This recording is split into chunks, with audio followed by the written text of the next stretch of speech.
What is the definition of voice? Voice means which shows relation of the subject to the action.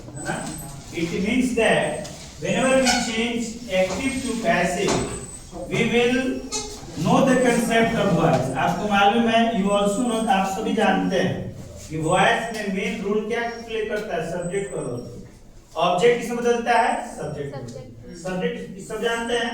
I will explain you all the odds and ends of your formula. तो सब बता चुके हैं ना?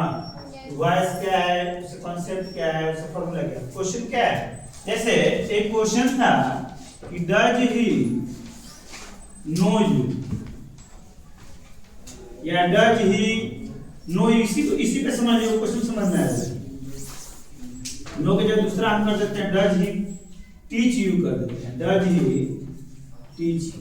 देखिए से आप जानते हैं ये कौन सा कोई क्वेश्चन है, किस टाइप का क्वेश्चन है, किस टाइप का सेंटेंस है?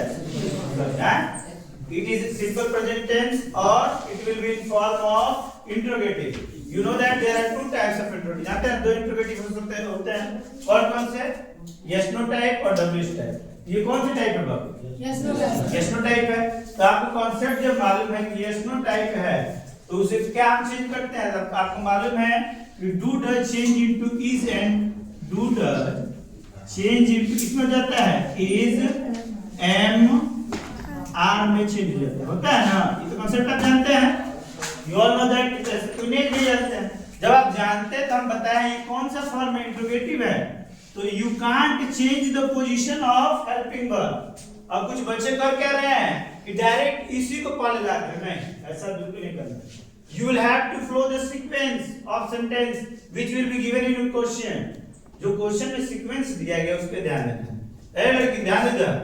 समझ में आया? तुमने क्या किया? तुम्हारे मिस्टेक में हम जा रहे हैं. किया क्या? डायरेक्ट आपको उठा के नहीं, इट्स अ रॉन्ग पैटर्न. ये बिल्कुल क्या है? गलत. सही कैसे होगा? तो आप जानते हैं कि ये इधर आएगा और ये इधर आएगा. कुछ लोग कर क्या रहे हैं कि डायरेक्ट इसी को इधर नहीं, इट्स अ रॉन्ग पैटर्न. हम क्यों मैपिंग कर रहे हैं? आपके दिमाग में सेट हो कि what will be the places when subject change into object and object change into subject. ये प्लेस पे आप ध्यान देंगे तभी संभव है ना, तो संभव नहीं. जैसे क्वेश्चन है कि डज है, तो डज है तो आपको मालूम है कि इज एम आर आएगा, लेकिन आपको ये नहीं मालूम कि इन तीनों में से आएगा क्या, क्या आएगा. तो आप इसके ऊपर जाइएगा, यू को लाइएगा यहाँ पे. तो यू कौन सा नेचर का है? प्लूरल नेचर है ना. तो प्लूरल नेचर किसमें कौन सा है? इज एम आर में क्या कौन सा प्लूरल नेचर है? हाँ, तो आर यहाँ पे आ जाएगा. आर.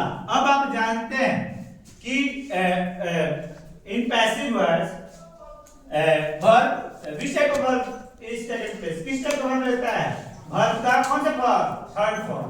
कौन सा फॉर्म? Third form. तो teach, taught, taught क्या हो जाएगा? taught. taught by क्या हो जाएगा? यही ना है? क्या है? पूछा है पोजीशन को मछली चल जाना.